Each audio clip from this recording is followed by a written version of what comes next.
आज इस वीडियो में मैं बिहार एसएससी इंटर लेवल का जो वैकेंसी आया था जिसका फॉर्म फिल हो चुका है और अभी डॉक्यूमेंट अपलोड हो रहा है। कुछ ही दिन इसमें बचे हुए हैं, लेकिन मैंने इसके ऊपर एक दो वीडियो मैंने अपलोड किया तो वहाँ पे मैं देखा कि बहुत सारे कमेंट आ रहे हैं कि बहुत सारे लोगों का डॉक्यूमेंट गलत अपलोड हो गया है। डॉक्यूमेंट अपलोड करने के बाद बहुत सारे लोगों का डॉक्यूमेंट जो है वो व्यू नहीं हो रहा है, डाउनलोड हो नहीं रहा है।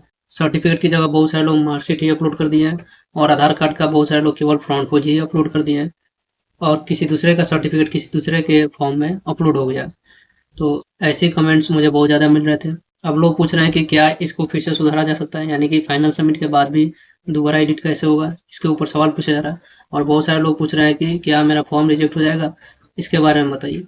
तो आज इस वीडियो में इस चीज़ को बताने वाला हूँ, आपका कन्फ्यूजन बिल्कुल क्लियर हो जाएगा। इसके लिए आप शुरू से लास्ट तक इस वीडियो को देखिए ताकि आपको पूरा इन्फॉर्मेशन मिल सके कि अगर आपको डॉक्यूमेंट अपलोड करने में गलती हुई या फिर आधार का केवल फ्रंट पेज डाल दिए या फिर सर्टिफिकेट की जगह मार्कशीट ही अपलोड कर दिए तो क्या आपका फॉर्म रिजेक्ट होगा या नहीं होगा, इसे सुधार करने का मौका मिलेगा या नहीं मिलेगा, इसके ऊपर मैं पूरा बताने वाला हूँ।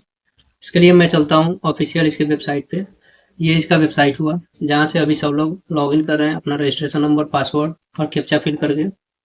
उसके बाद में अगर आपको एडिट करने की जरूरत है तो आप एप्लीकेशन में एडिट कर रहे हैं, नहीं होने के केस में टिक करके आगे बढ़ रहे हैं और अपना डॉक्यूमेंट अपलोड कर। यहाँ पे आपको लिंक दिखेगा लिखा हुआ, लिंक के नीचे आपको एडवर्टाइजमेंट मिल जाएगा जिसमें आपको वैकेंसी से रिलेटेड डिटेल मिलेगी और उसके जस्ट नीचे आपको मिलेगा how to edit the information and upload document.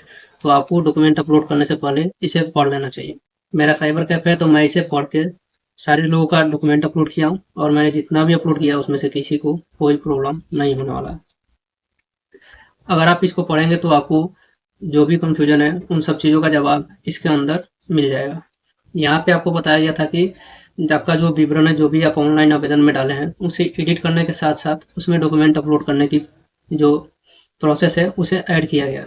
तो एडिट करना तो हर किसी को जरूरी नहीं था, लेकिन डॉक्यूमेंट अपलोड करना हर किसी को जरूरी था। इसमें मैं पूरा पढ़ के आपको नहीं बताने वाला हूँ, मैं केवल आपको वही चीज़ बताऊंगा जिससे आपका कंफ्यूजन क्लियर होने वाला है। यहाँ पे एडिट करने का आपको सारे राइट्स नहीं दिए गए थे, मतलब आप हर कुछ को एडिट नहीं कर सकते थे। कुछ चीज़ें थी जिसे आप एडिट कर सकते थे। उसके बाद में इसमें बताया गया था कि अगर आप एक स्टेप को पढ़ने के बाद क्लिक करके दूसरे स्टेप पे चले जाते हैं तो आप बैक आके उस स्टेप में सुधार नहीं कर सकते हैं। इसलिए आपको ध्यानपूर्वक आगे बढ़ना था। यहाँ तक आपको ये चीज़ लिखा हुआ था और साइज बताया गया था कि 50 से 1 MB के बीच में आप पीडीएफ बना के अपलोड कर सकते हैं। यहाँ आप नीचे पढ़ेंगे तो लिखा हुआ था अभ्यर्थियों द्वारा सुसंगत प्रमाण पत्रों के अतिरिक्त अन्य प्रमाण पत्र अभिलेख अपलोड किए जाने की स्थिति में आयोग द्वारा उनके विरुद्ध विधि सम्मत कार्रवाई की जा सकती है एवं उनका अभ्यर्थित्व भी रद्द किया जा सकता है। ये चीज़ इन्होंने नोटिस में ही डाल दिया था कि अगर आप डॉक्यूमेंट अपलोड कर रहे हैं उस समय में आप दूसरा डॉक्यूमेंट अपलोड कर देते हैं जो इसमें अभिलेख नहीं किया गया है, इसके स्थिति में क्या होगा कि आपके ऊपर कार्रवाई की जा सकती है या फिर आपकी जो फॉर्म भरने की प्रोसेस थी उसे रद्द कर दी जाएगी, यानी कि आपका अभ्यर्थित्व को रद्द कर दिया जाएगा, आपको वैकेंसी से बाहर निकाल दिया जाएगा। तो यहाँ आप समझ चुके हैं कि अगर आपके सर्टिफिकेट की जगह पर किसी दूसरे का सर्टिफिकेट अपलोड हुआ है तो आपके साथ क्या होने वाला है। और ये जो बातें हैं इस पे आप ध्यान दीजिएगा। तो लिखा हुआ था किया जा सकता है, हो सकता है कि कहीं आपको सुधार का मौका मिल जाए तो आप सुधार लेंगे। तो इस वजह से आप इसे पढ़ के पूरा तैयारी मत छोड़ दीजिएगा, अपना प्रिपरेशन करते रहिए। कहीं इसमें सुधार का ऑप्शन आए तो मैं वीडियो डाल के आपको अपडेट कर दूंगा और अपने प्रमाण पत्र में जो अशुद्धि है अपलोड करते समय उसे आप सुधार लेंगे। इसके बाद में बताया गया था कि कौन कौन से डॉक्यूमेंट अपलोड करने होंगे, तो जो आप फिल किए होंगे उसके हिसाब से डॉक्यूमेंट लग रहे थे आपके। तो आप उसे डॉक्यूमेंट को डालने के बाद में अगर फाइनल सबमिट कर देते हैं तो आपको एडिट करने का कोई ऑप्शन नहीं दिया गया था और ये भी बात आपको नोटिस में डाली गई थी। यहाँ पे आप देखेंगे 5 नंबर पॉइंट पे लिखा हुआ था आवेदन पूर्ण रूप से समर्पित करने के उपरांत अभ्यर्थी किसी प्रकार का सुधार नहीं कर पाएंगे। तो अभी आप लोग पूछ रहे हैं कि कैसे सुधार होगा, तो फिलहाल ये क्वेश्चन आप पूछना बंद कर दीजिए। हालांकि कोई दूसरा आपको चीज़ पूछना हो, दूसरा कोई पॉइंट हो पूछने के लिए तो उसे आप कमेंट कीजिएगा, उसका रिप्लाई आपको मिल जाएगा। यहाँ आपको क्लियर हो चुका है कि अभी कोई भी सुधार का ऑप्शन नहीं है। अगर सुधार का ऑप्शन आएगा तो आपको अपडेट मैं कर दूंगा। यहाँ पे आपको एक और चीज़ देखने को मिला होगा, यहाँ पे लिखा हुआ था कि यदि किसी अभ्यर्थी को प्रमाण पत्रों को पुनः अपलोड करने की आवश्यकता हो तो वे री अपलोड सर्टिफिकेट बटन पे क्लिक करेंगे। अब बहुत सारे लोग डॉक्यूमेंट अपलोड किए और डायरेक्ट टिक करके सबमिट कर दिए।